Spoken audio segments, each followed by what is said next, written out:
దేశాలు 108 ఉన్నాయన్నమాట. ఈ దివ్య దేశాలకు ఆళ్వాళ్ళు మనం 12 మంది ఉన్నారు. ఫస్ట్ మండపంలో చూస్తుంటారు. ఆళ్వాళ్ళు 12 మంది అనమాట. వాళ్ళు ద్వాపరయుగంలో చివరిలో కొంతమంది పుట్టారు, కలియుగం ప్రారంభంలో కొంతమంది పుట్టారు.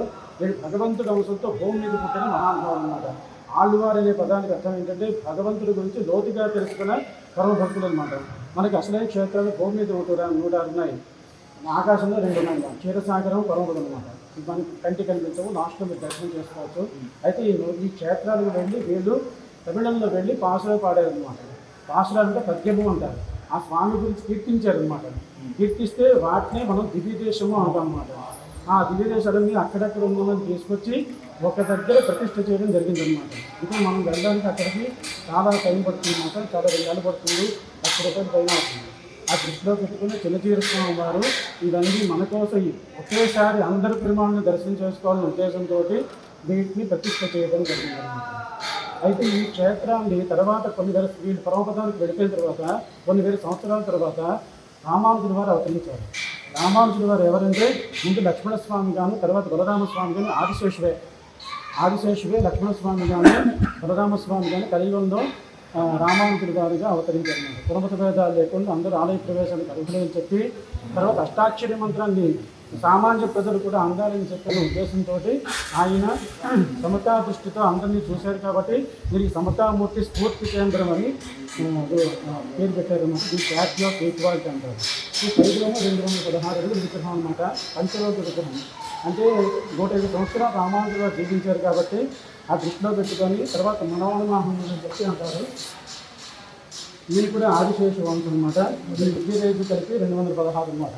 ఈ 216 పంచలోక విగ్రహాన్ని పైన స్థాపించారనమాట. తర్వాత మధ్యలో ఉండేది 120 కేజీల బంగారంతో చేయించిన సువర్ణమూర్తి అనమాట. అంటే రామానుజుల వారు జీవించిన కాలం 120 సంవత్సరాలు అనమాట. ఆ 120 సంవత్సరాలను దృష్టిలో పెట్టుకొని ఆ విగ్రహాన్ని ప్రాణప్రతిష్ఠ విగ్రహంగా ప్రతిష్ఠ చేశారనమాట. నెక్స్ట్ వచ్చేది దివ్యదేశము నిత్య కళ్యాణ వరాహస్వామి. ఈ స్వామిని దర్శనం చేసుకుంటే వివాహం కాని వాళ్ళకి తొందరగా వివాహం జరుగుతుంది. తిరుపతి వెంకటేశ్వర స్వామి ఉన్నారు. ఆయన తిరుపతిలోకి వైభవంగా ఉంటాడు. దర్శనం చేసుకోవచ్చు, అర్చన చేయించుకుంటే అర్చన చేయించుకోవచ్చు. తర్వాత అహోబిలము, అయోధ్య, నైమిషారణ్యము, తర్వాత బదరీనాథం, తర్వాత మధురై, ద్వారక, గోకులము, క్షీరసాగరం, పరమపదం. వీటితో ఈ దివ్యదేశ యాత్ర పూర్తవుతుందన్నమాట. వీటిని దర్శనం చేసుకుంటూ రామానుజుల వారితో దర్శనం చేసుకోవాలని కోరుకుంటూ దీక్ష.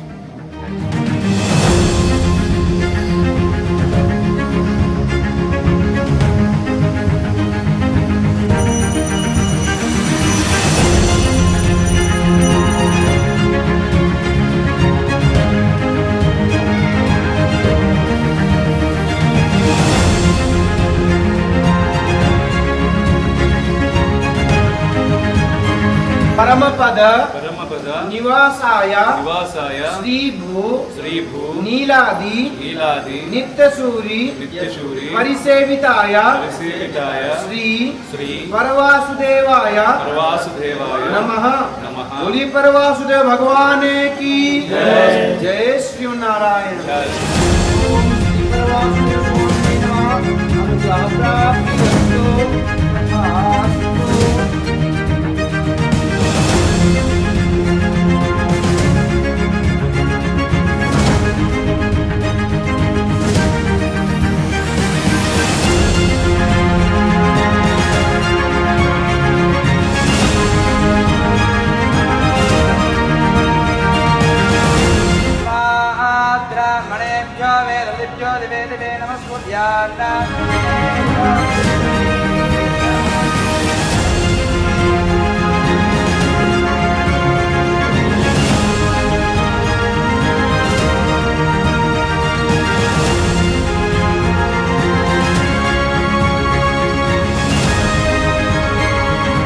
జై శ్రీమన్నారాయణ.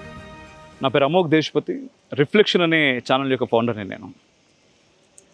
ఇక్కడ రామానుజ స్వామి శంకుస్థాపన జరిగినప్పుడు కూడా రామానుజుల వారి పైన 2 పాటలు చేసేటటువంటి భాగ్యం నాకు కలిగింది. ఇదే రామానుజుల వారికి అనేక సందర్భాల్లో నేను కనెక్ట్ అయినా నా పర్సనల్గా చూసుకుంటే.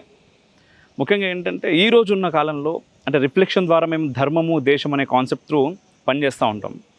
అయితే ఈరోజు వారు చేసినటువంటి పనులు మనకు చాలా ముఖ్యం. ప్రతి భారతీయుడు కూడా వారు చేసినటువంటి పనుల గురించి తెలుసుకోవాల్సినటువంటి అవసరం ఉన్నది. నార్మల్గా స్వార్థం అనేది ఉంటుంది మనిషికి ఎవరికైనా కూడా. అంటే నేను బాగుండాలి అనుకుంటాం, నా భార్య బాగుండాలి, ఆ తర్వాత నా కూతురు బాగుండాలి, ఇంకొంచెం పైకి తల్లిదండ్రులు బాగుండాలి, ఇంకొంచెం చెల్లె వాళ్ళు వీళ్ళందరూ. కానీ ఈ విషయానికి వస్తే రామానుజుల వారి గురించే చెప్పాలి అంటే ఒక చిన్న విషయం నేను చెప్తాను. నార్మల్గా వారికి మంత్రోపదేశం గురించి అని చెప్పేసి వారి గురువు గారి దగ్గరికి అంటే ఘోష్ఠీపురంకి వెళ్ళాలి. శ్రీరంగం దగ్గర నుంచి దాదాపు ఒక 100 మైళ్ళ దూరం. ఆ రోజుల్లో ఇప్పుడున్నంటి వాహనాలు కానీ ఫ్లైట్లు కానీ లేవు కదా, సో కాలినడకనే వెళ్ళేవారు. అలా అంటే గురువు ఎప్పుడు కూడా శిష్యుణ్ణి ఎలా పరీక్షిస్తాడు? ఈ రోజు అంటే మనకు ఎక్కడికి వెళ్ళినా, ఏ పాఠశాలకు వెళ్ళినా కాన్వెంట్ అయిపోయింది. లక్షలు కోట్లు ఎవరు ఎక్కువ డబ్బులు ఉంటే వాడిని ఖచ్చితంగా గురువులు చాలా ఆదరిస్తారు. కానీ ఆ రోజుల్లో అలా కాదు. శ్రద్ధ, ఎంత శ్రద్ధ ఉందో చెక్ చేయడం. సో దాదాపుగా 100 మైళ్ళ దూరం వారు నడుచుకుంటూ వెళ్ళిన తర్వాత ఇప్పుడు కాదు మళ్ళీ రా రామానుజ, ఇప్పుడు కాదు మళ్ళీ రా అని 1 కాదు 2 కాదు దాదాపుగా 18 సార్లు వారిని పరీక్షించారు వారి గురువు గారు. శ్రీరంగం నుంచి ఘోష్ఠీపురానికి ఏ రోజు కూడా ఆయన విసుగు చెందలేదు. కానీ ఈ మార్గంలో ఈయన వారు వెళ్తున్నప్పుడు చాలామంది స్వామి ఎక్కడికి వెళ్తున్నారు, స్వామి ఎందుకు వెళ్తున్నారు అన్నప్పుడు గురువు గారి దగ్గరికి వెళ్తున్నారు మంత్రోపదేశం కూడా. స్వామి మాకు చెప్తారా? ఎందుకు? అది మోక్ష సాధన కోసం. స్వామి మాకు చెప్తారా అంటే ఆయన చిరునవ్వు నవ్వి వారి ప్రయాణం వారు కొనసాగించారు. చివరికి 18వ సారి వారి గురువు గారు వారికి అంటే ఏంటి అసలు ఇంత ఘనం ఉంది అని చెప్పేసి అనిపిస్తుంది కదా. ఏదో క్షణం ఎంతటి గుండెనా కరుగుతుంది. కరిగి వారికి మంత్రోపదేశం చేసే ముందు మాత్రం ఒక కండిషన్ పెట్టారు. స్వామి, ఈ మంత్రం నీకు మాత్రమే నేను ఉపదేశిస్తున్నా, నీకు కాదని దాటి ఇది బయటకు పోవద్దు. బయటకు పోతే మోక్షం కాదు నరకానికి పోతావు నువ్వు అని. వారు అయ్యా అలాగే స్వామి అని చెప్పేసి అనుకున్నారు. బయటకు వచ్చారు. వచ్చిన తర్వాత మీ అందరికీ తెలిసిన కథే, రామానుజుల వారు ఆ మంత్రాన్ని దేవాలయం పైకి ఎక్కి గోపురం మీదకి ఎక్కి అందరికీ కూడా చెప్పడం జరిగింది. అయితే ఆ గురువుగారు చాలా కోపం మీద వచ్చి అన్నారంట. ఆ గురువుగారు చాలా కోపం మీద వచ్చి రామానుజుల వారితోటి, నీకు చెప్పాను కదా ఎవరికి చెప్పకూడదని, ఎందుకు చెప్పావు అలాగా? నువ్వు నరకానికి పోతావు అని చెప్పినా కదా, నరకానికి పోతావు అని చెప్పినా కూడా పోవుడేంది, ఇట్లా చెప్పుడేంది అని ఆయన చాలా కోపానికి వచ్చినప్పుడు రామానుజుల వారు అన్నారంట, స్వామి పోతే నేను ఒక్కడిని నరకానికి పోతా, కానీ ఇంతమంది స్వర్గానికి పోతారు కదా, ఇంతమందికి మోక్షం వస్తుంది కదా అని. అప్పుడు ఆ గురువు గారు కూడా, ఇది కదా పరమ భాగవతుని యొక్క లక్షణం, ఇది కదా అసలైన వైష్ణవుని యొక్క లక్షణం. రామానుజ, నీకు నేను గురువు కాదయ్యా, నువ్వే నాకు గురువు అని చెప్పారంట. చూసారా వారి స్వార్థం ఎంత మేరుంది. నేను పోతే పోని ఏముంది ఈ జీవితం, ఈ ఒక్కని పోతే ఇంతమందికి అద్భుతం జరుగుతుంది అన్నప్పుడు దాన్ని తృణప్రాయంగా వదిలేయచ్చు కదా. అది కదా మనం ఆలోచించాల్సింది. ఈరోజు ప్రస్తుతం మన దేశం ఉన్న పరిస్థితుల్లో మనం ఏం ఆలోచిస్తున్నాం? ఉగ్రదాడులు జరుగుతూ ఉన్నాయి మన దేశం మీద. ఎవడెవడో దాడి చేస్తున్నాడు, మతం పేరుతో చంపుతున్నారు. ఛాందసవాదులం చాలామంది కులం అనేది అడ్డుకట్ట దగ్గర ఆగిపోతా ఉన్నాం. ఇది దాటి బయటకు రావాలి. కులం ఎంతసేపు మన ఇంటి లోపట్నే ఉండాలి. ఒక్కసారి గడప దాటినామంటే మనమందరం కూడా హిందువులం, మనమందరం కూడా భారతీయులం అనేటటువంటి ఒక సంకల్పంతో మనం అందరం కలిసిమెలిసి ఉండాలి. అప్పుడు ఏ ఉగ్రవాది కావచ్చు, ఏ శత్రు దేశాలు కావచ్చు మనల్ని చూసి వణుకుతాయి, భయపడతాయి. అటువంటి రామానుజుల వారి దర్శనం ఈరోజు చాలా అద్భుతంగా జరిగింది. ముఖ్యంగా ఈ దేవాలయం గురించి 108 దివ్య దేశాలు మన భాగ్యనగరంలో. నిజంగా ఇది భాగ్యనగరం యొక్క అదృష్టం. భాగ్యనగరమే కాదు, మన తెలంగాణ, ఆంధ్రప్రదేశ్లో తెలుగు వాళ్ళ యొక్క అదృష్టం. నిజంగా ప్రతి తెలుగు వాళ్ళు కూడా ఇక్కడికి రావాలి, దర్శనం చేసుకోవాలి. చాలా అద్భుతంగా ఉందండి. ఎందుకంటే మీరు 108 దివ్య దేశాలకు ఒక్కసారి వెళ్ళి తిరిగి దర్శనం చేసుకోవాలంటే చాలా కష్టం. అన్ని రకాలుగా ఆర్థికంగా కావచ్చు, సమయం ఉండదు. ఈరోజు బిజీ స్కెడ్యూల్ మనందరికీ కూడా. అవన్నీ ఇక్కడే దొరుకుతున్నాయి. అవన్నీ పక్కన పెట్టి రెండవది టెక్నాలజీ. అంటే ఈరోజు ఏఐ వచ్చేసింది, మనకి ఆర్టిఫిషియల్ ఇంటెలిజెన్స్ వచ్చేసింది. టెక్నాలజీ చాలా త్వరగా డెవలప్ అవుతుంది. కానీ కొన్ని వేల సంవత్సరాల క్రితమే అష్టసిద్ధులను మాట్లాడుతూ ఉంటాం మనం. అనిమాసిద్ధి, లఘిమాసిద్ధి, గరిమాసిద్ధి, ఇవన్నీ సిద్ధులు ఉన్నాయి. ఏ టెక్నాలజీ లేనప్పుడే అంతకు మించినటువంటి జ్ఞానం మన ఋషుల దగ్గర ఉంది. ఈరోజు నాకు ఈ దేవాలయం చూస్తుంటే అవన్నీ గుర్తుకొస్తున్నాయి.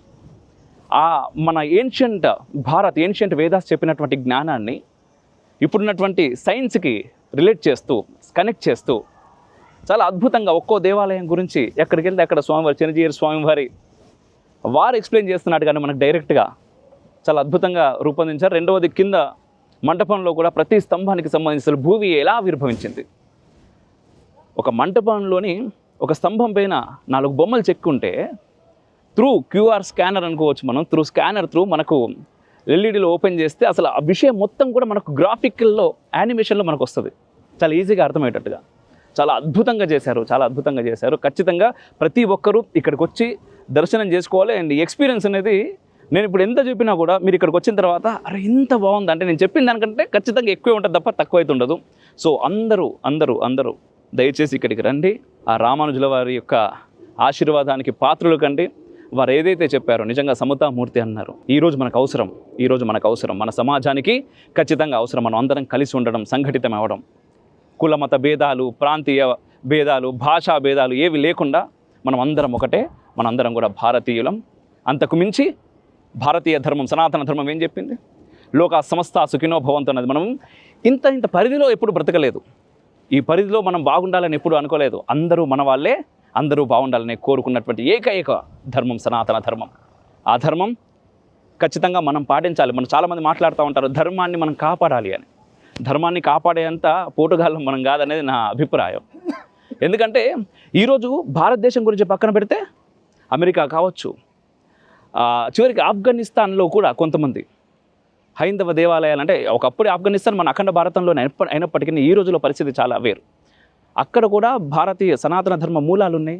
దీనికి సంబంధించిన దేవాలయాన్ని మొక్కుతున్న వాళ్ళు ఉన్నారు. ఆస్ట్రేలియా కావచ్చు, అమెరికా కావచ్చు, కెనడా కావచ్చు, ప్రతి దేశంలో కూడా మన ధర్మానికి సంబంధించిన మూలాలు ఉన్నాయి. వాళ్ళు మన ధర్మం గురించి తెలుసుకునే ప్రయత్నం చేస్తున్నారు. ఈరోజు మన ధర్మాన్ని పాటిస్తున్నారు చాలామంది, మన యోగాన్ని పాటిస్తున్నారు, మన ఆయుర్వేదాన్ని పాటిస్తున్నారు, మన జ్ఞానాన్ని తెలుసుకునే ప్రయత్నం చేస్తున్నారు. మనం కొంతమేర దూరం అవుతున్నాం. సో ఇక్కడ మీరు ఒక విషయం గుర్తుంచుకోవాలి, ధర్మాన్ని మనం కాపాడడం కాదు, ధర్మానికి ఏం కాదు. ధర్మం ఎల్లప్పుడూ సుభిక్షంగానే ఉంటుంది, అది 10 మందికి పెడుతూనే ఉంటుంది. అందుకోసం ప్రపంచం మొత్తం మన ధర్మం వైపు చూస్తున్నది. ఈరోజు మనం మాత్రం మన ధర్మానికి దూరం అవుతున్నాం. అది ఖచ్చితంగా గమనించుకోవాలి. మన ధర్మాన్ని మనం కాపాడాల్సిన అవసరం లేదు, మనం పాటిస్తే అదే మనల్ని కాపాడుతుంది. జై శ్రీమన్నారాయణ. జై హింద్. మేరా భారత్ మహాన్. జయ జయ రామానుజ జయ హో రామానుజ జయ జయ రామానుజ జయ హో.